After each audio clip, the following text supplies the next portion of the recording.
Just so you understand who you're dealing with, I felt it necessary to show you this once again. This was updated apparently on November 28th, 2022. This is my credit score right there. Any loan that I would want to get if I decided to buy a house tonight, this is what I'm looking at. This is the lowest percent interest rate, which is one of the reasons why I wouldn't even buy anything right now, because even right now, the lowest interest rate you can get is still in the fives. So as you can see, payment history is exceptional. 35% of your overall credit score. This is how they grade you, by the way. Your payment history is extremely important. 35% of your overall score, I have exceptional. Current debts, 30% of your overall score. At any given time, I am using less than 1% of my credit usage. At any given time. Credit history, exceptional, as you can see. 9 years, 7 months, average account age, the oldest account being 20 years, 4 months. New credit applications. Apparently, what is it? 1 year, 7 months was the newest thing I had done. It says you have 0 new credit applications within the last 12 months. So I have no credit applied for within the last 12 months. This is 10% of your overall score. Types of credit, 10% of your score. It says you have 29 different types of credit. Maintaining and managing a blend of installment and revolving credit shows lenders that you can handle different types of loans. I have 14 different types of credit, 15, they say, installment loans. So they're basically counting the number of credit cards. But since I keep them all paid to 0, as you can see, because my current debt. Now, you think about this. How many people can say that right now their current debt is $131? How many people can fucking say that? Not many. Not many at all. Total balance on revolving accounts is $131.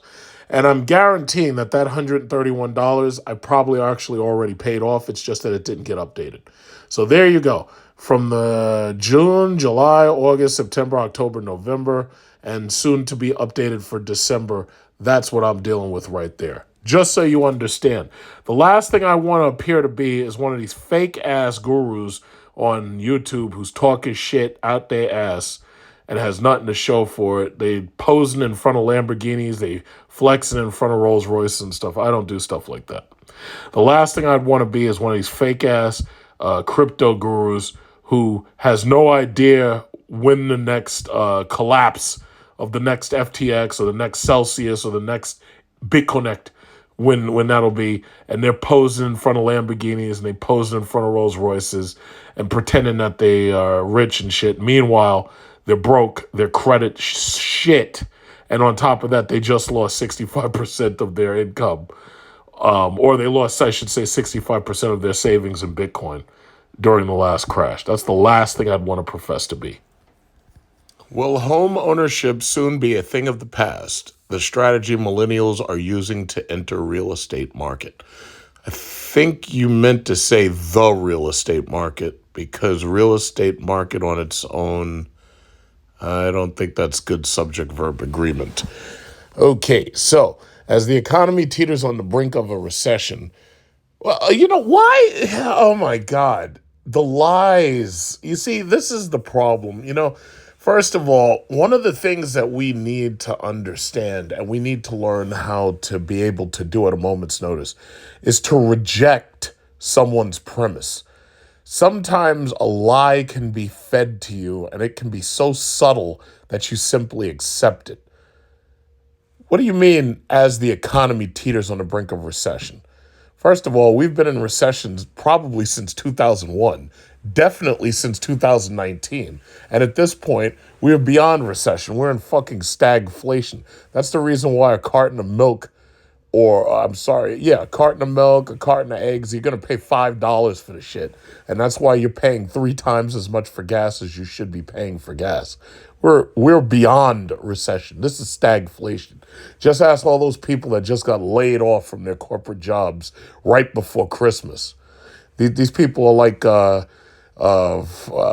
Bob Cratchit getting fucking fired from Scrooge's shop right before Christmas. He got to go home and tell Tiny Tim there's not going to be any chicken and turkey this year. So anyway, potential home buyers wrestling with high interest rates, low affordability, and overpriced homes are asking themselves how to build the wealth they need to purchase their first primary residence. Okay, well, I'll just say this. When I went to purchase my first house, I had about $50,000 in the bank in cash ready to use.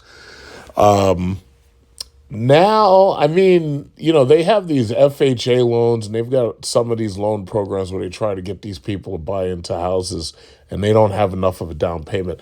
But the reality is, if you're going to buy a house, you should have at least like 10% at the very least. So if you're buying a $300,000 house, you should have like $30,000 or something. Or there's a and it's actually, that's not the right number, and the reason why is because you also have to have money for the what is it called, the closing costs, because what some of these banks do is they try to finance the closing costs, and what that means is that money that you normally would have paid gets tacked on to your loan.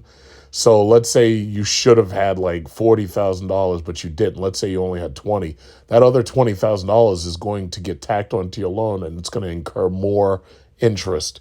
So it ends up costing you more over the long term. So instead of you saving $20,000, now you're borrowing another $20,000, and that $20,000 is going to carry a lot of interest on it. And that $20,000 might end up costing you $25,000, But anyway, according to a Consumer Insights report issued by tech-enabled real estate company Mend, millennials have found the answer. A growing number of young adults are prioritizing rent vesting and over home ownership. Rent vesting, they call it.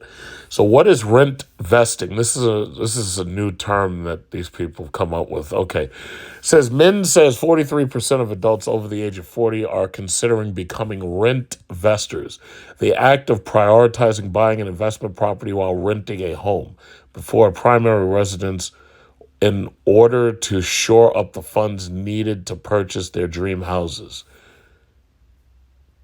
Okay, so it's the act of prioritizing buying an investment property while renting a home before a primary residence in order to shore up the funds needed to purchase their dream homes. Doesn't make sense yet. Okay, the strategy refers to investing in or buying and renting out an investment property in an affordable up-and-coming area while continuing to pay rent for your primary residence in your preferred location. Yeah, if you can afford that. Naturally, the idea of owning investment homes to complement the primary residence has been around for a long time, but millennials are making an effort to control the expanding industry with a variety of instruments like micro-investing at their disposal. How do I rent vest? It's easy, and Benzinga has the tools, of course, so there's an ad hidden here.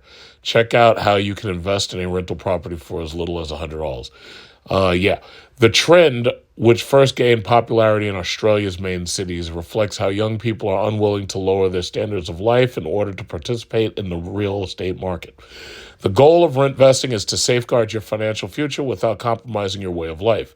If done correctly, rent vesting's diversification strategy enables you to live where you want rather than relocating to a neighborhood where you can afford to buy a house. Okay.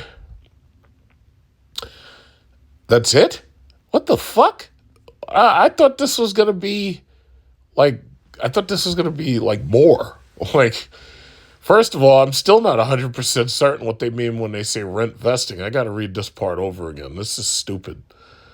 It says the act of prioritizing buying an investment property while renting a home before a primary residence in order to shore up the funds needed to purchase their dream homes. That's it?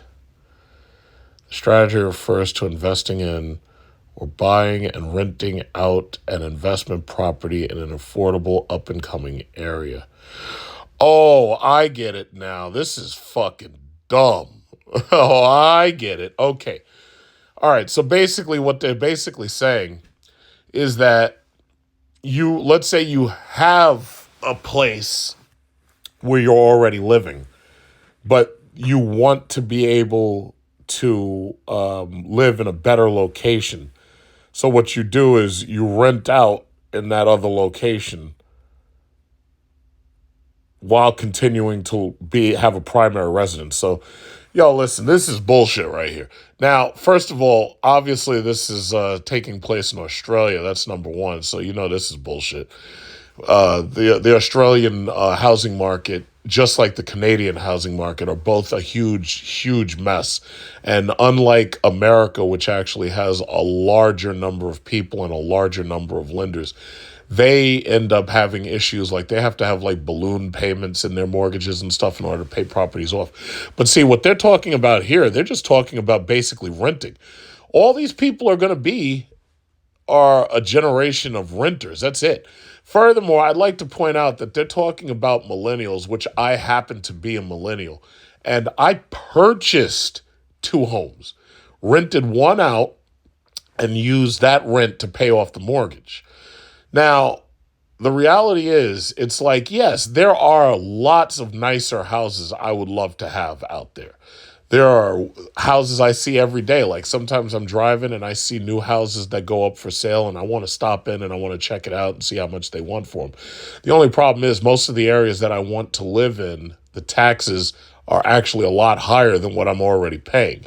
The mortgages, because of the increase in the housing costs, are much higher than what I'm paying right now. So the thing about it is, yeah, I could like rent out a space or some shit in some other place, but that doesn't make any sense to me. I'd rather just own it. But the problem is you really don't have that many options. The Federal Reserve has raised interest rates, and that has basically collapsed the economy that was built up through the inflated market. So when you had low interest rates, it caused bubbles in everything. It caused bubbles in cryptocurrency. It caused bubbles in the stock market. It caused bubbles in the real estate market. It caused bubbles in just about everything. Now that they've started raising these rates, what ended up happening was now it's harder to get loans. Now, that doesn't mean that people can't get loans. It just means it's much harder to get loans. There are some people who've been saving up money for a long period of time, and that helps them with their down payment so that this way they don't have to borrow as much money. They're still going to end up borrowing some money. It's just that now they don't have to borrow as much. The problem is what money they do borrow is going to have a higher interest rate on it. Having gone from a 3% up to a 6% is a huge difference. It's the difference between having a mortgage that's $1,200 a month and $1,600 a month. It's a huge difference. And the reality is, it's like that difference is felt not only in the housing market, but it's also felt in the auto loans market.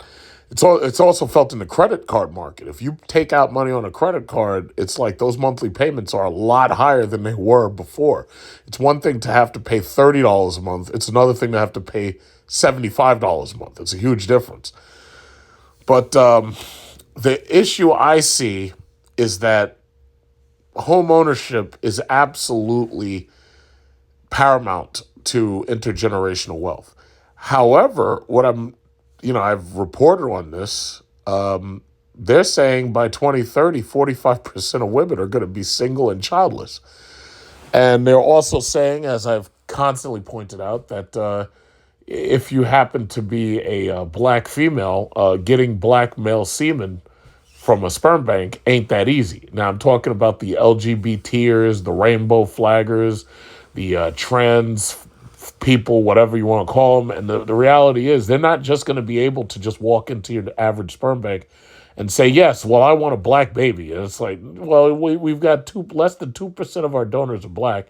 So you get to choose between either Pookie sperm or Ray Ray sperm. And but I wanted Dr. Johnson's sperm. I want the genius level intelligence, the tall black doctor. That's who I want sperm from. And be like, no, you can't have that. We only have Pookie sperm and we got Ray Ray sperm. That's all we got. Take it or leave it. So now you got to choose between getting sperm from some white person out there, like some blonde guy, but you can't even have the baby that you want to have. It's sad. It's really sad. But the reality is, if these women are mostly going to be single by 2030, and on top of that, you're going to have a lot of these women be childless by 2030, then I guess they're not really worried about intergenerational wealth. They're not worried about it at all. After all, they're not having any children, or they're not having children in a timely fashion so that you could actually worry about being able to pass wealth down. But for those of us who are passport bros, who are concerned with what we leave behind and who are concerned with intergenerational wealth, you know, these are the things that we are considering. These are the things that we're wondering about. It's like, having children as a way to, further our bloodline. And on top of that, in order to pass down an inheritance. Like, because the thing about it is, when you've got all this money and you've got multiple properties and you've got like a business and stuff, you're not just trying to die and let all that shit get subsumed by the state. You want to have children so that you can give this to them. And then you want your children to not have to work as hard as somebody else's kids. Like, I was looking at the comments. In fact, I had made a comment in here and somebody said some shit to me. Let's see if I can find it. Oldest. Yeah, somebody had said something to me because I had made a comment. And let's see, where is it? It's in here somewhere. It says, this guy says, home ownership creates wealth. Buy a house. It's really that simple. Yeah, you're right. It really is that simple. It says, this present generation are just going to live in their parents' basement till they die and then take over the family domicile as their own. Right. That's pretty much what I've been saying. This is what the powers that he wanted all along. He will own nothing and we will all be happy. Yeah, supposedly. Yeah, here we go. Here's my comment right here. Home ownership is the cornerstone of intergenerational wealth building. The problem is decline in families, decline in marriage, and decline in childbearing means there will be less intergenerational wealth handed down, which doesn't get heavily taxed by government. Imagine how much easier you could save money if you didn't have to pay rent. Some cultures, I might have to edit this, buy their newlywed children's first home using family savings, which frees up their income for saving. Instead, current generations are starting from $0 each and every time. A generation of permanent renters is coming. Then this guy Charlie comes out of nowhere, because there's always a party pooper who has to attach themselves to your fucking comment. Like, I made my comment all on my own, and I didn't ask anybody to attach themselves to my comment, but this motherfucker had something to say. It says generational wealth building inevitably comes with entitlement. I don't want that for my kids. They will be earning and working towards everything they acquire. Yeah? So then I made a reply back. And I said, then your kids can be beneath mine. My kids will be a permanent nobility class. Yours can be servants, peasants. Charlie had to reply, yeah, pretty sure my kids will accomplish feats well beyond owning a house. Jesus, you poor man believing that's where wealth is. After all, wealth is the ability to enter the kingdom of heaven. Anyway, sorry, buddy. They raised you right. At least Merry Christmas. Okay, and now I have to reply to this fucker because I just got finished watching Christmas Carol. I watched like another Christmas Carol on HBO. Bah! Humbug. I have to do this. I have to. Bah, humbug. Some time ago, I actually covered this story. 2008 all over again. Bank of America is offering zero down payment, zero closing cost mortgages for minority communities. Here's what you need to know about the pilot program. A pilot program from a major American bank aims to help first-time buyers at a time when high interest rates and low home inventory have stacked the deck against them. First of all, if inventory is low, no matter how much money you give somebody, they're not going to be able to buy what they want because inventory is low. This is all supposed to be a process of supply and demand. The reason why the market is fucked up is because the Federal Reserve printed money, increased demand by printing money, reduce supply by allowing people to have more printed money and easier credit. And later on, after they sold off homes and they refinanced homes at a 3% or less. Then they started raising interest rates in order to fight the recession that they were causing by the printed money, which ultimately led to inflation. Everything that I said is 100% true. Any economist worth their salt would agree with me 100%. The problem is the average American has no idea what I'm talking about. Those of you who don't understand what I'm talking about probably shouldn't be purchasing and owning houses until you do understand what I'm talking about. The reality is the reason why we got into the 2008 financial crisis was basically the exact same thing. They eased restrictions on lending.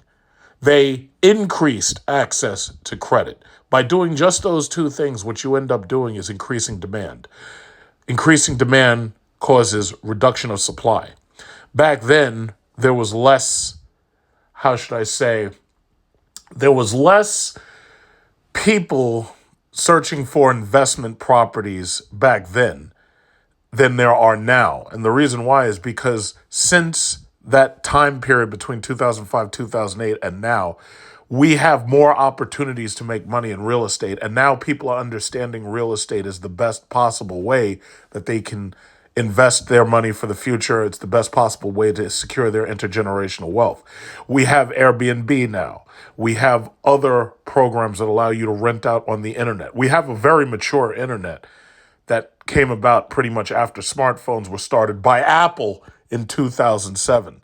No, I'm not giving Android, I'm not giving them any credit for that. No. It was Apple who reinvented the smartphone and made the internet what it is today for the most part. So, that said, Bank of America's test plan has launched in Los Angeles, Dallas, Detroit, and Charlotte, and it is aimed at predominantly minority neighborhoods in those cities. It offers loans to eligible buyers without the need for a down payment. This is a big mistake. Closing costs or private mortgage insurance. Now, first of all, for those of you who don't understand, your down payment is really your investment into the property. One of the problems with 2008 is that there were a lot of people who were able to purchase homes with no money down. Now, the problem with that is if you don't put anything into it, it's very easy for you to turn your back on it and just walk away. Your down payment is your investment of your money into this property.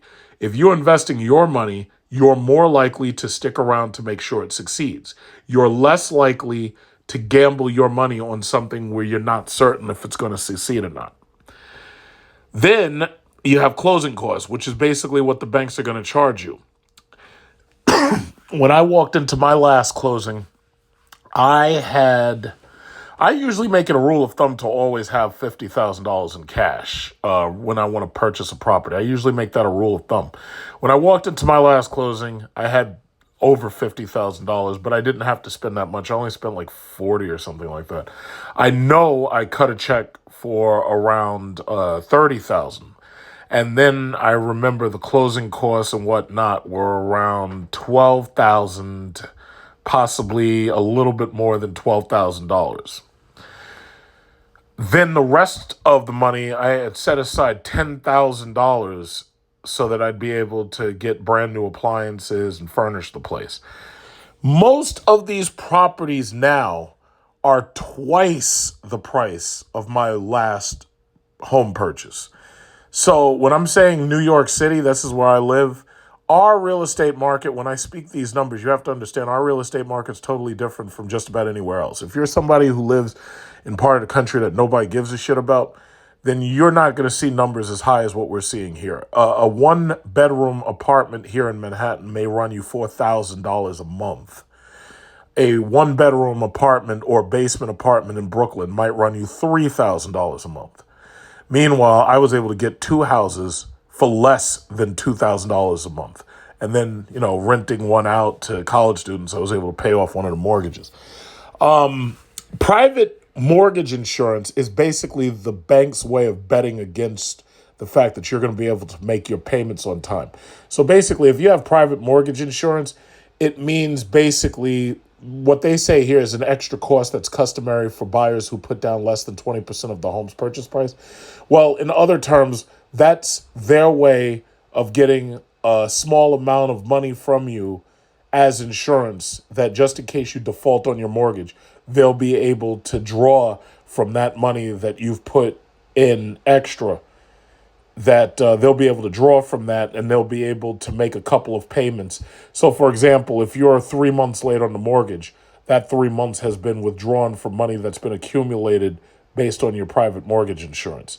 So if you've been paying on private mortgage insurance for any more than a couple of years, there's enough money in there for them to basically allow you to get away with missing a couple of payments up until they get ready to foreclose on your ass.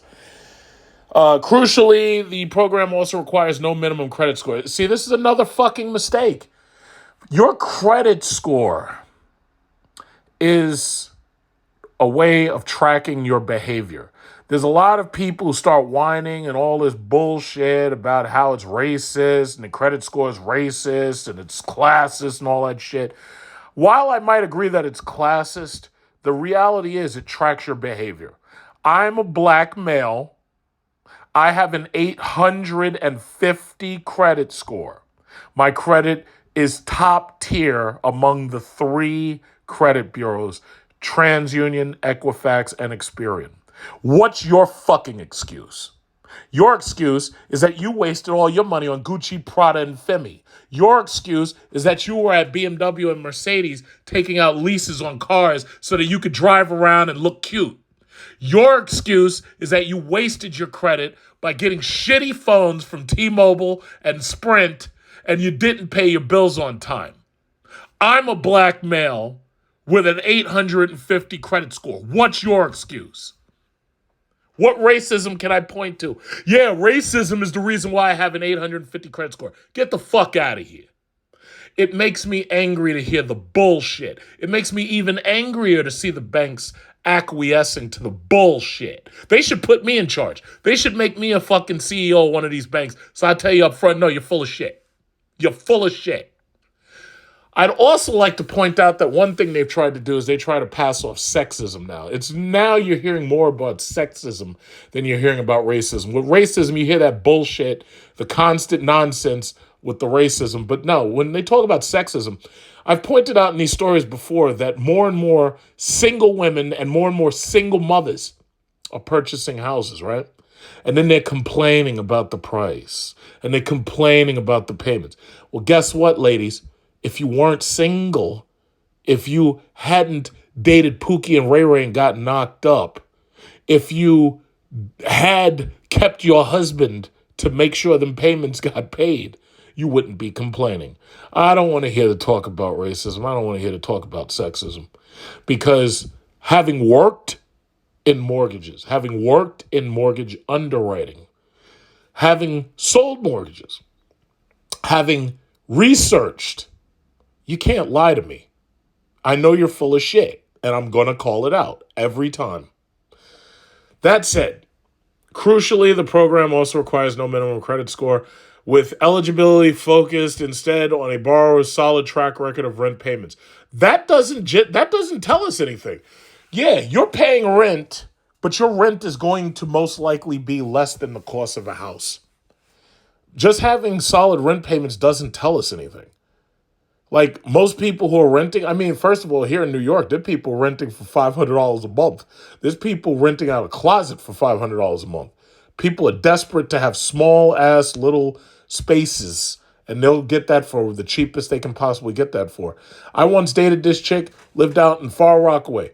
She had a little ass 1-room rent apartment, and it was just $500 a month. She had to share the bathroom, had to share the kitchen, had to share the common space because somebody was renting out this little development in Far Rockaway. I could still remember the place. And the thing about it is, she was sleeping on a freaking air mattress. And that's a word to you people. If you meet anybody who's sleeping on an air mattress and they don't actually have they don't have like an actual platform bed, they're sleeping on an air mattress, beware, because you're setting yourself up for problems. No. But the move has received mixed responses online as Bank of America and other large lenders have been criticized in the past for predatory lending practices.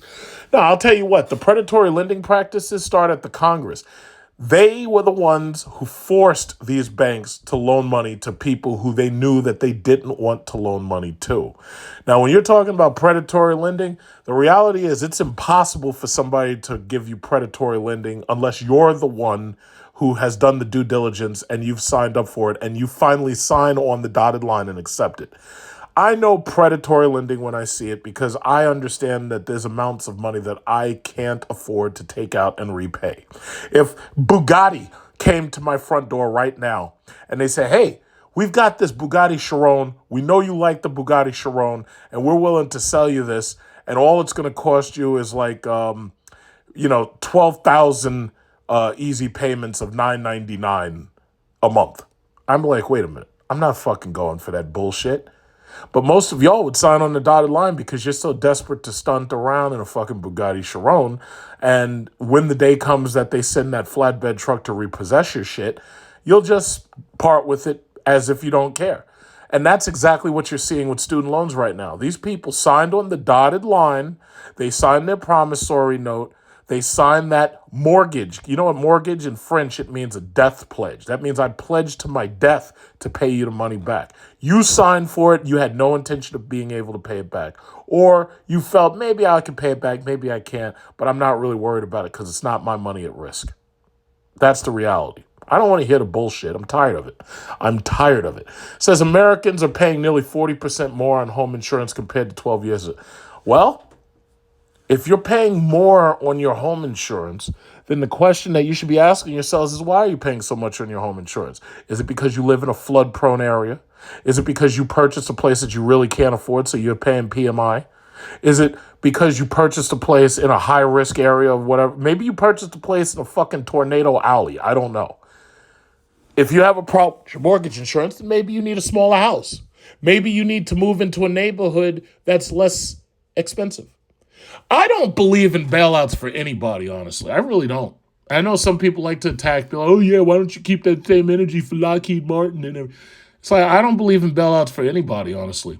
One thing I understand about the welfare state is the welfare state keeps people above me who don't deserve to be above me and who would be torn down from their position and forced below me. J.P. Morgan once said that during a time of recession, all shares return to their rightful owners. A lot of these people who you see living wealthy, living rich, a lot of these people can't afford to be there. And the only thing that's keeping them there is welfare of some type. When you see the American government handing out all this fucking money to these people and helping this one and helping that one, no, a lot of times that money is keeping people in positions where they normally would never be able to afford to be. And they're doing that because they're keeping up the status quo. No, I want to see the status quo torn down. And I'm going to get my wish. Ultimately, the country is going to go bankrupt. We've already passed $31 trillion of national debt. The interest rates rising, look at what it's done. All these fuckers who were going out there and buying all this expensive shit, now they can't afford to buy it. JP Morgan was right.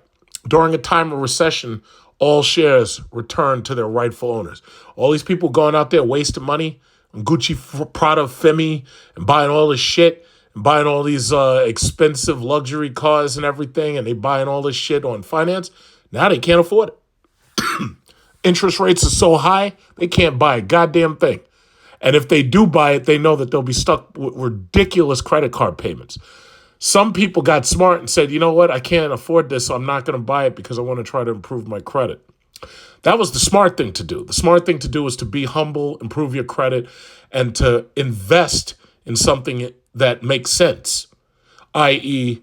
a reasonable a reasonable priced home. But the reality is there's too many people out there wasting too much money. In fact, a lot of people out there wasting a lot of money is keeping certain people rich who shouldn't be rich and wouldn't be rich in a real market. I think about cryptocurrency. I think about Bitcoin. I think about these pieces of shit like Scam Bankrupt Fraud and his ugly ass Cut Man, Mega Man 2 looking girlfriend. These people, most people would look at them and say, oh yeah, they're geniuses. They're so smart and brilliant. Now you find out they're fucking criminals. that was stealing money. Meanwhile, I'm here doing the right thing. I get no praise whatsoever. They're calling that piece of shit, scam, bank, or fraud a fucking genius. I want to see him thrown headfirst into a fucking jail, a cold prison cell. I want to see his ugly ass girlfriend that looks like Cutman from Mega Man 2 thrown headfirst into a jail cell. Let's see somebody call one of them a genius compared to me. Let's see. See, this is what I'm talking about. How do these people stay above me besides the theft and besides the graft? How do they stay above me? Welfare. That's how it happens. Yeah, it was cold outside. Right now, it's like 10 degrees. I had to probably take some tea later. Yeah, but how do these people stay in these positions? How do these people maintain these permanent nobility classes? It's because of fucking welfare. I want to see the system torn down. See, when you watch that movie, The Matrix, everybody thought Neo's the hero. Let me tell you something. Neo's not the hero. Neo capitulated with the Matrix in the end, and the real hero was actually Agent Smith. Agent Smith was determined to tear the Matrix down and destroy it. That's the real hero. Neo was a fucking capitulator. He made a deal with the Matrix. And the mere fact that Matrix 4 came out tells you that he didn't save nobody. He was supposed to save everybody in Matrix 3. He didn't save nobody. Matrix 4 comes out, people still in the goddamn Matrix. So you never even got them out. You're not a hero.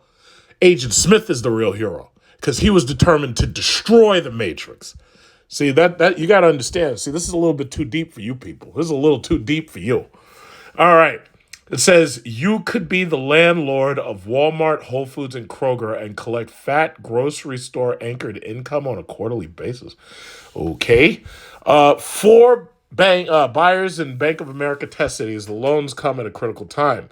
High interest rates have made mortgages more expensive, yes, of course, and created downward pressure on lenders to ensure their loans are as risk-averse as possible. Bank of America's program is meant to break from this by freeing qualified applicants from down payments, credit score standards, and PMI costs. You know what this is called? This is called a ninja loan. No income, no job, no assets. That's exactly what this is. How are you gonna secure people to purchase homes if you're not looking at their credit history, if you're not looking at freeing qualified applicants from down payments, if you're putting people in properties and if they have no skin in the game, how are you ensuring that these people aren't just going to pick up one day and say, fuck this, and I'm just going to leave and let the place go into foreclosure? You can't. This is what happens when you try to interfere in free market economics. It always backfires. Leave the free market alone, and you would see changes in this country that you wouldn't believe. You wouldn't ever believe them because you'd be like, I'm amazed this could ever happen.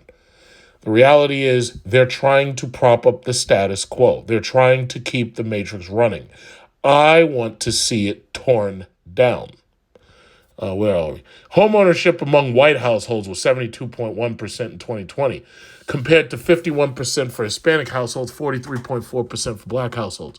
Yeah, well, the reason why Hispanic households are higher than black households is because Hispanics tend to marry and stay married, and therefore they build more wealth. Blacks right now majority of black males are single and childless. The majority of black women right now are single. A lot of them are single mothers. There's a large percentage of them. And then the stats that I read already show you that by 2030, all women in America are most likely going to be 45% single and childless. They're not going to have husbands. But that's the real reason why home ownership is down so much. See, at least among white households, they tend to get married and they tend to stay married. And keep in mind, when they're talking about whites, they're also talking about Jews who identify as white. They're also talking about Catholics who don't believe in divorce, so they continue to keep the nuclear family afloat. I am not begrudging them at all. I have absolute respect for that. I have no respect for any culture that has no order. You can call me totalitarian, you can call me a statist, I don't give a fuck. Because you're the same person who's out there on a welfare line waiting for your next welfare check. So I really don't care what you think, honestly. But where are we? Let's see. Black borrowers are denied at twice the rate of the overall borrower pool. Well, guess what? When I went in and I applied for my lending with my 850 score, I got guaranteed my loan immediately. What's your excuse? Exactly. The percentage of Hispanic buyers are estimated to climb to 56% by 2030, according to a survey by Maxwell, a digital mortgage platform. But 23% of survey participants said language was a challenge in the mortgage process. No, it's not. No, it's not. These mortgage lenders, even the one I worked for, these mortgage lenders hire bilingual people. Most of the work that gets done is done by the person sitting behind that desk. All the Hispanic applicant has to do is give them their credit card, their back tax return papers, and possibly their income statements that prove their income, and that's about it. The person who's behind the desk does all the rest of the work. My partner, for example, could attest to this. He's bilingual, he's Mexican, he speaks Spanish. Anyway, Bank of America's plan adds to its $15 billion program that offers closing cost and down payment assistance to lower income buyers, and another initiative aimed at providing $15 billion in mortgages to low and moderate income buyers through mid-2007. Now, what is the equity risk? However, critics of the program point out that it could backfire and potentially harm the communities it's designed to help. The 2008 housing crisis, which was heavily driven by risky loans to unqualified buyers, which is exactly the fuck I'm reading, taught tough lessons to lenders who were stuck with foreclosed homes after buyers stopped making payments on properties they were never able to afford. The consequences were devastating. Lenders inherited foreclosed homes, buyers saw their credit sink. It's likely that at least some of the borrowers under Bank of America's new program would be considered subprime under ordinary lending rules, recalling the ugliest days of the 2008 crisis and supplying critics with easy talking points. Critics like me.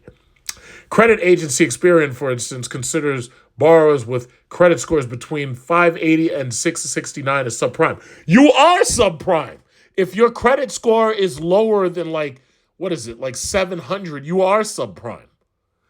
And while credit scores aren't always an accurate barometer of a buyer's purchase power or their ability to make timely payments, advocates worry the interest rates required to make up for the low bar the lender is setting could set minority buyers up for failure.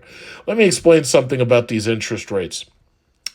Higher interest rates are actually better for the economy. Any economist who actually understands what I'm saying understands that when you have higher interest rates and there's actually more of a cost to borrow money, that means that whoever wants to borrow money is going to be more careful about borrowing money. That means that whoever wants to borrow money is more likely going to do their best to build their own resources first before they go to the bank to borrow money. What you're looking at right now, all of this, what they call recession, what you're looking at is you're looking at a false economy that's falling apart because it was built on credit cards. What you're looking at when you see these people getting their cars repossessed and getting their homes foreclosed and getting evicted out of their apartments, that part of the recession is a natural part of recession. People are losing stuff that they never should have had in the first place. I have absolutely no grief whatsoever for those who went out and bought all this luxury shit and then now they can't afford it, now they have to give it up. I have no sympathy whatsoever for them. Because my thinking is, you know what? If you had lived within your means, you wouldn't have to worry about this right now. If you're not purchasing stuff in cash, then you can't afford it. Now, purchasing on credit, there's nothing necessarily wrong with that, but it's how you treat the credit. You're supposed to pay back that credit card bill every single night. I know that they want you to wait till the end of the month, but that's not how I roll. I pay back my credit debt every single night. Sometimes it takes 2 days for a purchase to post. Well, then I pay it back 2 days from the time I purchase it. When you have cash money and you're saving up cash money, that's when you can afford something. If you're buying it on credit and you're not able to pay it back and you're running revolving balances, no, you can't afford it. And the sad thing about it is I live in a country where acquiescing to loud voices who scream about what they want and what they demand, despite the fact that they don't work for it, while we're simultaneously purchasing everything from China, propping up their economy, living a quality of life that this country does not deserve based on its own productivity. Those are the things that make me upset.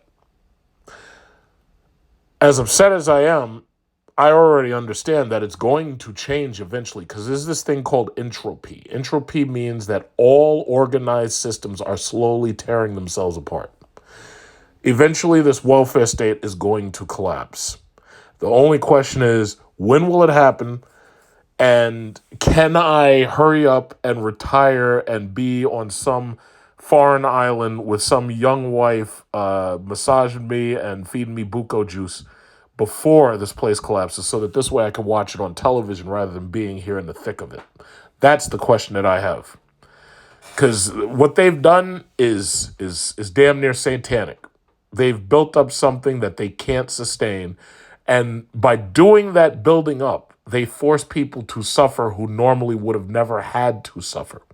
I'm fortunate that I'm not one of them, but I really don't consider it being fortunate because I worked very hard to get what I have.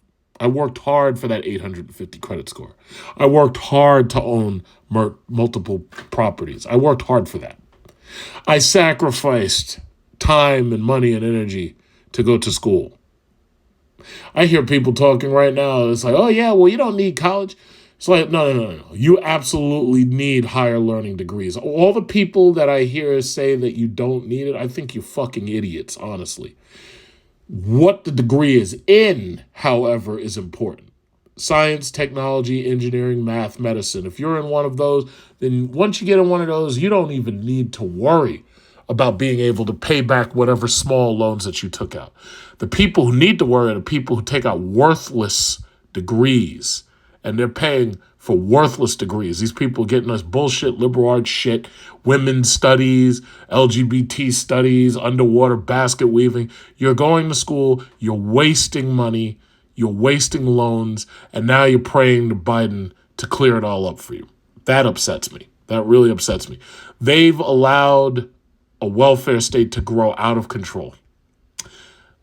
It's going to end eventually. It's going to tear itself apart eventually. My only question is, how many more innocent people are going to be sucked in and get hurt because of poor leadership that's allowed this to build to this point? I think this is the last story that I want to cover for this video. 37% of real estate agents in the U.S. couldn't afford to pay their rent in November. Yet another bad omen for the housing market. 3 crucial takeaways for sellers right now. It's not easy to sell when people either don't have the money to buy, aren't buying, or for whatever reason, demand is down. The demand for homes is always going to be high. People need homes. The problem is when we say demand, we're talking about how many people have the money and are ready to buy right now. Those people have problems, though. They're facing foreign money that's coming in and buying up choice properties right beneath their noses, and there's nothing they can do about it because the foreign money outweighs their money by a vast amount. Here in New York City, selling real estate is easy. It's so easy, in fact, that the real estate market sellers, they really don't make a lot of money. And the reason why is because the demand is so high until anything that's here basically sells itself. They don't have to do much work, so there's a lot of competition for these properties simply because the property and its location automatically guarantee a sale. I don't need a real estate agent to show me the inside of the place. A lot of these properties are being sold sight unseen. However, if you go to some other parts of the country, go to some other parts of the state, that might not be true. You might need a real estate agent to show you around and say, oh yeah, this would be perfect for you and your wife and this, that, and other. But the reality is a lot of these sellers, a lot of these agents, they're not making much money right now. So it says, as of the end of November, the number of newly listed homes for sale dropped 21% from a year earlier, the largest decline since May 2020. Homes are staying on the market for a median of 36 days, a week longer than the same time last year, according to Redfin. But if you need yet another sign the market is in decline, just ask the people who've made it their business, real estate agents. In November, 37% of real estate agents struggled to pay their own rent on their offices for the second month in a row. While the situation seems to be holding steady, it is a concerning sign. To be sure, it is a competitive career. The National Association of Realtors saw its membership rise to an all-time high of 1.56 million in 2021, up from 1.49 million the year before.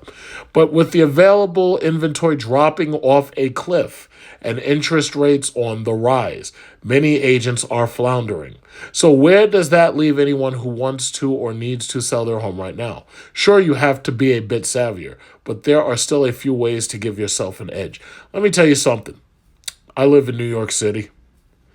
If I want to sell, believe me, I could slap a sign on the front of my house that says for sale, and I guarantee it. This is no cap whatsoever. I guarantee by the end of the week, I'll have about 20 offers, especially if you knew where the house that I'm thinking of that I own, if you knew where it was, you'd be like, oh shit, if I could afford that, I'd buy it right now. I have an aunt, brownstone she owns. She bought this brownstone $165,000, but she bought it about 20-something years ago. She lives in Brooklyn, not far from the Barclays Stadium. I've often joked with her, but I wasn't really joking. I was actually telling her what I thought. If she wanted to sell her house and she thinks that she's worth $3 million to get for the place, I said, listen, if you want to sell it for $3 million, we could get $5 million. All we're going to do is slap a sign on the front in Chinese. I could write the sign for her in Mandarin. I could write it with the Hanzi characters or in Yiddish. And I could put that sign right out there and say, listen, I want $5 million for this. I guarantee you, within 4 days, I'll have serious offers for $5 million for her property. Guaranteed. Guaranteed. Why? Because anybody who would buy her property would easily be able to rent out individual parts of it for possibly $3,000 a month. She was renting out her basement for $2,700 a month, and then she went up on the rent by $100. I was telling her, no, you're doing it too low. You should be charging these people $3,000. Oh, I don't want to do that because they're such good renters, and they paid me during the pandemic, and they kept up the payments on time. I'm like, listen, I don't want to hear any of that sentimental bullshit. I'm Ebenezer Scrooge over here. The same people you got in there paying you on time, I can get more people paying you on time to live in that same place. Don't try to pretend like these are the only people who can do it. Oh, but they're a young couple and they got a baby. I don't want to hear none of that shit. I'll send that young couple and that baby to New Jersey. I don't want to hear it. Ebenezer Scrooge didn't get rich for no reason. Okay? Just because at the end they fucked his mind up and convinced him Tiny Tim was going to die, that doesn't necessarily mean anything. Ebenezer Scrooge got rich for a reason because he was not playing. He was not playing. So my thing is, listen, if you can get $2,800 for it, I can get $3,000 for it. Even if I got to get somebody in there who can pay that $3,000. And anybody who can't pay it, well, guess what? I make one phone call, you get evicted, and then I get somebody else in there. That's the difference right there between men and women. When I want to get shit done, I get it done. Get it done. Done. Where am I? Timing isn't everything.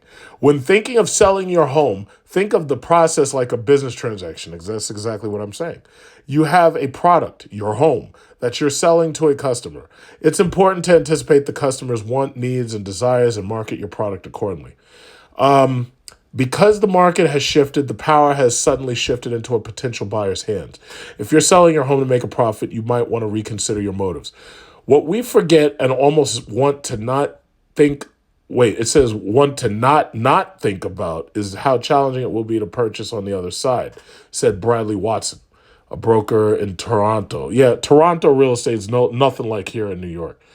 If you're thinking of selling a house, don't let making a profit be fuck that. I want profit. I'm a Ferengi out here. I'm Quark. Fuck everything, get profit. Trying to play the real estate market can lead to further disappointment and frustration, especially if you've purchased a new home before selling your current residence. Shift your expectations. If you're selling your home, you need to consider the changing attitude towards home sales. While the demand is still there, real estate agents have witnessed a distinct shift in the market.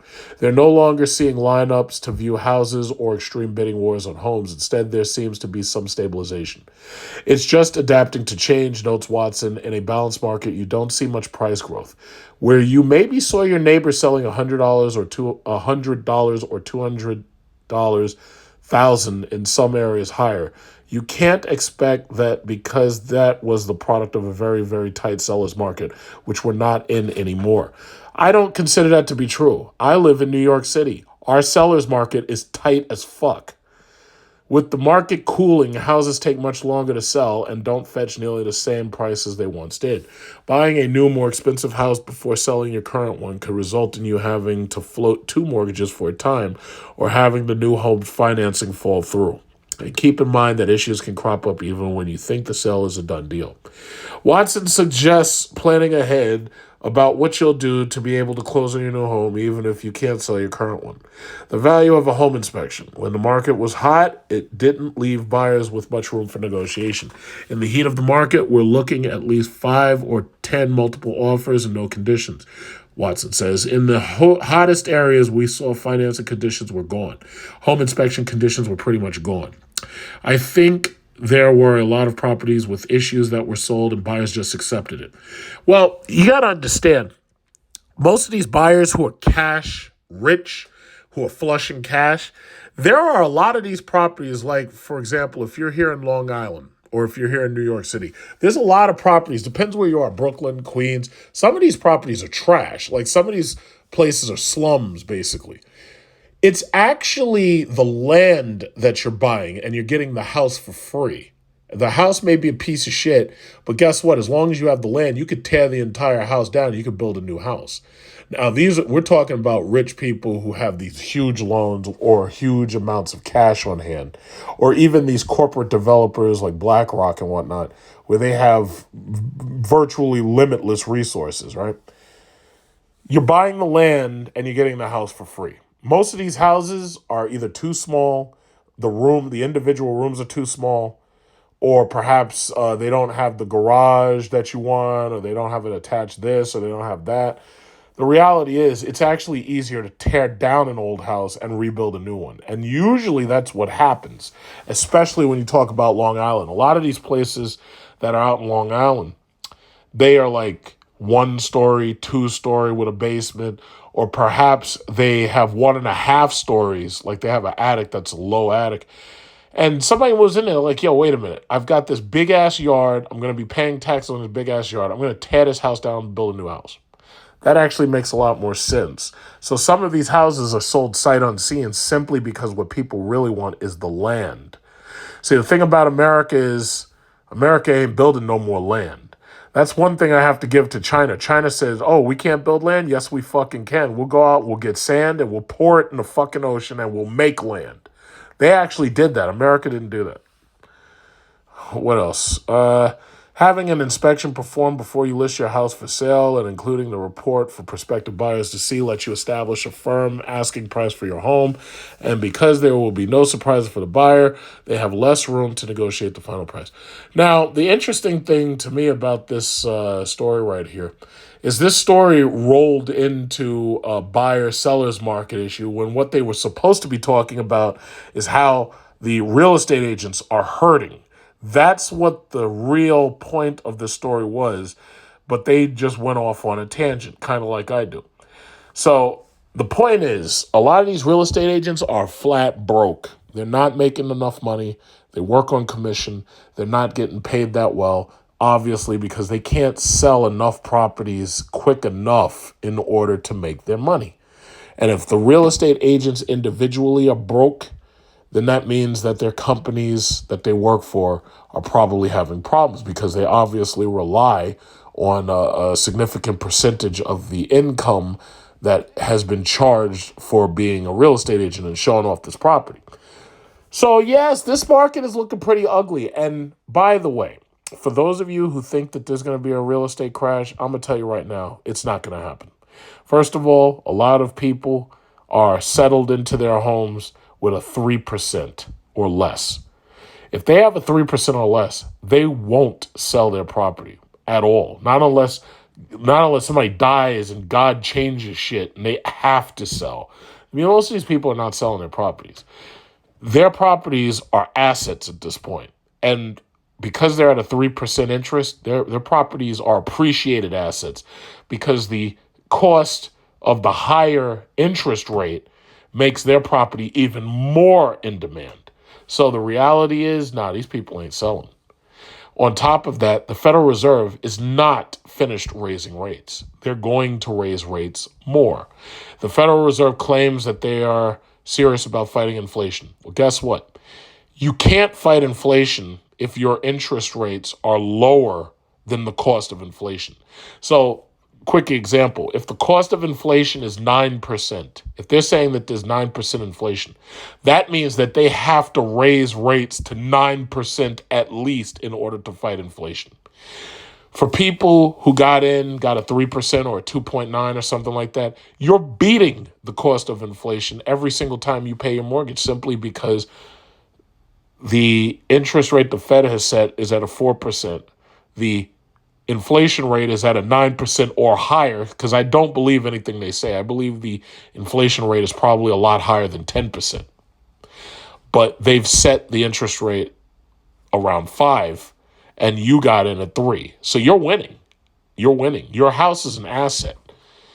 So I tell you, I sit back, I look at my ceiling fan. I thank God that I was smart enough not to waste money trying to buy a fucking another car at the time. And, because had I wrote that check for that stupid ass, ugly ass Trackhawk that wasn't designed the way I wanted it to be designed, had I wrote that check, I'd still be paying for that fucking thing right now. I'd still be paying for that fucking thing. So I was like, no, not going to do it.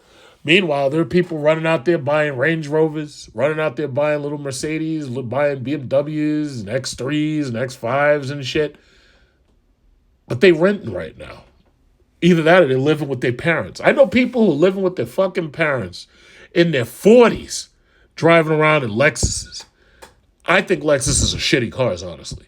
However, for the price that they're paying to drive around in their Lexus and they living in their goddamn parents' basement or their parents' attic, I'm thinking to myself, I'm like, yeah, you sacrificed nothing and you deserve nothing.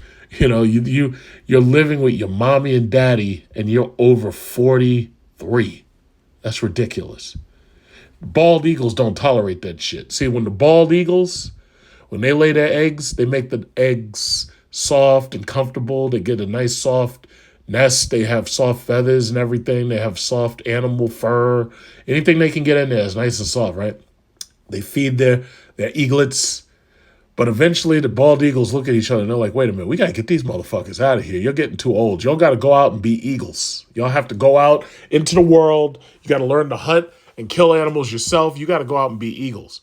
So what do the eagles do? They stop feeding these bastards. They start taking out all the soft material and they make the nest very uncomfortable and sharp. And it pokes them in the ass. It pokes the little eaglets in the ass. And the eaglets, eventually they get the message like, damn, mom and dad eagle are kicking me the fuck out. I got to go out into the world and make something of myself.